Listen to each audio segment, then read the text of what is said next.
Ọlọ́run. Mo tún fẹ́ advice yín lẹ́ẹ̀kan sí. Ẹ má gan Ọlọ́run. Ọlọ́run ò ṣe é gan. Mi ò ní kẹ́ ẹ má bù mí. Ẹ má gan Ọlọ́run. Ọlọ́run kò ṣe é gan. Ẹ fọ Ọlọ́run sílẹ̀.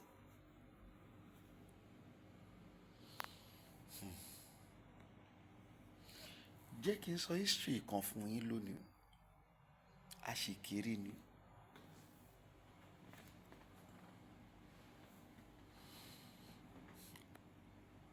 Chọ́ọ̀chì tí mò ń sọ yìí, ibẹ̀ lọ bí wa sí.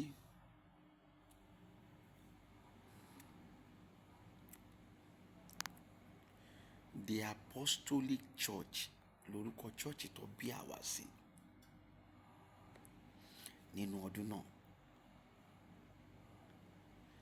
Pásítọ̀ kan wà, mi ì ní dárúkọ. Ó ń ṣiṣẹ́ ìránṣẹ́ lọ, ó dẹ̀ ṣohun gbogbo déédéé. Alàgbà kan nínú ọdún yẹn, because we have elders, and those elders they are monitoring agent against pastors in the Apostolic Church during those years. I don't know these years again. Tó bá wa ti kúrò ńbẹ̀, àwa ti join ní kérúbù. Ó ti ẹ̀ ń ṣe kérúbù náà, èmi ti join ní ìjọ aláṣọ funfun. Tó mo ṣe máa sọ̀rọ̀ lórí kérúbù náà láìpẹ́ yìí. Bó bá wá wo kérúbù, tó bá lé ohun táwa ń ṣe bí ewé àti egbò tọ́lọ́run funfun wa, tó bá ní àánú Orímọládé ò ṣe fine, à yọ kérúbù yẹn kúrò lẹ́yìn orúkọ wa kí wọ́n lọ máa dánìkan ṣàyè wọn, kò ju yẹn lọ. Àwọn tí wọ́n mọ Orímọládé, àwọn tí wọ́n rí gbà tó bí Orímọládé, àwọn tí wọ́n rí gbà tó Orímọládé ò lo ewé tí kò sì lo egbò, àwọn ló ń sọ ìtàn kérúbù lọ́wọ́.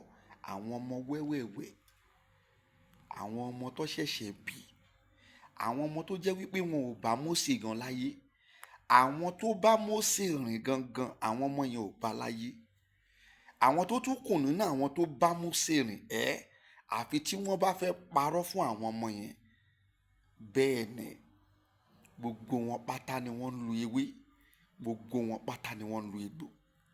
Àfi tí wọ́n bá fẹ́ parọ́ fáwọn ọmọ, nítorí pé kọ́ máa wò pé àwọn ọmọ máa wá bá wọn jà, wọ́n máa sọ̀sọ́kúsọ sí wọn. But ewé àti egbò tèmi gbé dání ti Ọlọ́run ni.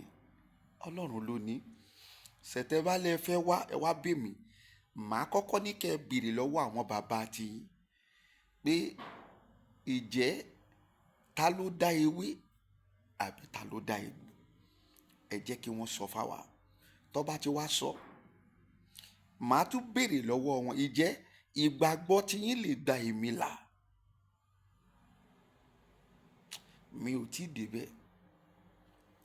Ara ọ̀nà tí gbogbo ọ̀pọ̀lọpọ̀ àwọn ọmọ òde ìsìn tí wọ́n pera wọn ní wòlíì tí wọ́n fi ń gan Ọlọ́run nìyẹn. Kò sí nǹkan tó kàn ẹ́ pẹ̀lú yẹn. Èyí tí wọ́n bá gbé dání, tó bá jẹ́ pé omi ló gbé dání, continue. Ọ̀rọ̀ pọ̀ ń bẹ, ó dìgbà tí n bá dé ibi tí mo ti fẹ́ sọ ọ̀rọ̀ tí kérúbù máa sọ. Ó tún ní fídíò tí mo tún máa ṣe jáde, ibi tí mo ti fẹ́ sọ ọ̀rọ̀ lórí Kristẹni, Mùsùlùmí àti àwọn onífá. Ọ̀rọ̀ pọ̀ ń bẹ. Ṣùgbọ́n níbi tí mo ti ń sọ̀rọ̀ yìí lọ́wọ́lọ́wọ́ yìí, ohun tí mo fẹ́ sọ ni wípé ẹ yé gan Ọlọ́run. Pé tẹ́ ẹ bá gan Ọlọ́run, ìjìyà máa pọ̀ lórílẹ̀‐èdè. Orílẹ̀‐èdè ò sì ní rújú. Orílẹ̀‐èdè ò ní ráyè. Olúwa máa plan láti gbé ìjọba kalẹ̀ tí ìjọba yẹn máa dàbí ìjọba Fáráò, òun dẹ̀ ló ń lọ lọ́wọ́lọ́wọ́ yìí. All because àwọn ènìyàn ń gan Ọlọ́run. Pásítọ̀ yẹn bí ẹ̀dà yẹn ṣe dìde ogun tì nìyẹn o. Wọ́n dìde ogun ti pásítọ̀ yìí débi wípé pásítọ̀ yìí dẹ̀ ń ṣe dáadáa. Ẹ̀dà yìí dìde ogun ti débi pé wọ́n transfer ẹ̀. Wọ́n wá transfer ẹ̀ lọ sí ìlú kan tó ń pè ní Èkìtì. Lọ́hùn nínú igbó. Ibi tí kò ti rí nǹkan kan jẹ. Lẹ́yìn bí ọdún kejì tí wọ́n transfer ẹ̀, bí mọ́tò ṣe pa ẹ̀dà yẹn nìyẹn. Kò tún tó kò dúró síbẹ̀ o. Gbogbo ọmọ elder tá à ń sọ yìí, ọmọ ọlọ́mọ ni wọ́n dì. Wọ́n padà rí oríire ṣe nínú ayé. Ọ̀dọ́, bí bàbá ẹ bá ń lòdì sí Ọlọ́run, àbí bàbá ẹ jẹ́ èèyàn kan tó jẹ́ pé ó máa ń lòdì sí àwọn èèyàn Ọlọ́run, àbí ìyá ẹ àbáwọn òbí ẹ, sọ fún wọn pé kí wọ́n padà. Nítorí pé kì í ṣàwọn nìkan ló máa jẹ̀yà ẹ o. Ìwọ ọmọ náà máa jẹ nínú ẹ̀. Ẹ gbìyànjú kẹ́ ẹ kúrò nínú lílòdì sí Ọlọ́run àti àwọn ènìyàn Ọlọ́run. Èèyàn ò lè títorí pé òun hate mi kó lòun wá tẹ́sítì Ọlọ́run tó wà nínú ayé mi. Kò sí bó ṣe lè wá tẹ́sítì Ọlọ́run tó wà nínú ayé mi.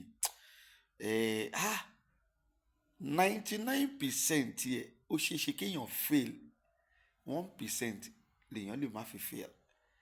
Ṣùgbọ́n Ọlọ́run ò ní fi ẹni tó máa wá tẹ́sítì èmi, kò ní fi èmi lé wọn lọ́wọ́. Nítorí pé ojoojúmọ́ báyìí lèmi ṣe ń dẹrù ogun o. Àwọn tó mọ̀ mí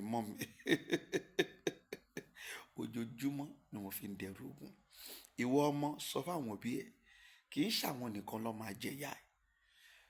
Story tí mo sọ nípa the Apostle Church is a very confirmed story nínú ọdún náà. Bẹ́ẹ̀ ni, I'm talking about 90s. Pastor yẹn wọ́n tó kọ padà náà tó pàdé bíi pé ó fọ́ gbogbo orí ẹ̀. Àwọn ọmọ wa dọmọ ọlọ́mọ. Àwọn ọmọ náà ò gbádùn ayé wọn títí dòní. Bẹ́ẹ̀ ni, àwọn ọmọ náà ṣe ń gbúrò ìdílé Ṣómìwá. Mo ṣe rí kan tó kọ̀wé sí mi lẹ́nu bíi about 2 years ago náà, tó kọ̀wé sí mi, bàbá o kíni kan ẹ ṣàánú àwọn nínú wọn. Èyí ò ṣe ọ̀rọ̀ àwọn kan máa ní kíní kan create content. Kí ló kèmí pẹ̀lú create content? Dàtí mi kò yí pé mò ń gbowó lọ́wọ́ YouTube. Kò sí nǹkan tó kàn mí. Àwọn kan ti advice bàbá ẹ máa gbà. Kí ló kàn mí pẹ̀lú ẹ? Kò sí nǹkan tó kàn mí. Èmi wá ta láti wá sóhun tó Olúwa sọ ni. I am not àwọn tó ń create content. Kì í sí. Mẹ́nu kúrò nínú ọ̀rọ̀ kò fẹnu ṣáta Ọlọ́run. Kì í ṣe ìwọ nìkan ló máa jẹ̀yà o. Àwọn ọmọ rẹ náà máa tún jẹ̀yà. Àwa máa di ègún ìrandíran. Mọ́wọ́ kúrò nínú àwọn tí iṣẹ́ Ọlọ́run yìí tí wọ́n fẹ́ tì lulẹ̀. Jésù tòótọ́ ni Jésù wà. Màá sọ tó bá débi tí mo ń lọ. Tòótọ́ lọ́lọ́run wà o. Ẹni tó bá dẹ̀ sìn Ọlọ́run, tẹ́ńdáǹsì wípé ó máa wọ ìjọba Ọlọ́run, àwa ò mọ̀ o. So therefore advice tèmi fẹ́ fún yín, kò sí ìran, kò dẹ̀ sí orílẹ̀-èdè tó lòdì sí Ọlọ́run tí kò ní jẹ irú ìyà tá à ń jẹ ní Nàìjíríà yìí. Ẹ jáwọ́ kúrò nínú ọ̀rọ̀ ránṣẹ́ Ọlọ́run. Ẹ jáwọ́ kúrò nínú ọ̀rọ̀ àwọn tó ń sin Ọlọ́run. Ẹ jáwọ́ kúrò nínú ọ̀rọ̀ àwọn tó ń porúkọ Ọlọ́run. Ẹ kúrò nínú ọ̀rọ̀ tó jẹ́ pé ó lè ti ṣe Ọlọ́run wá sílẹ̀. Ẹ jáwọ́ kúrò nínú ohun tó jẹ́ pé ó lè já àwọn èèyàn kúrò lẹ́yìn Ọlọ́run, tó máa jẹ́ kí wọ́n lọ tọ̀ nǹkan tó kéré sí Ọlọ́run lọ. Ohun tí mo máa sọ fún ẹ nìyẹn. Orúkọ mi ò yí padà o. Tí kò sọ ohun tó ṣe ní area àwọn tí mo kọ sílẹ̀ yìí tí ẹnikẹ́ni ò ní jẹ̀yà ẹ̀.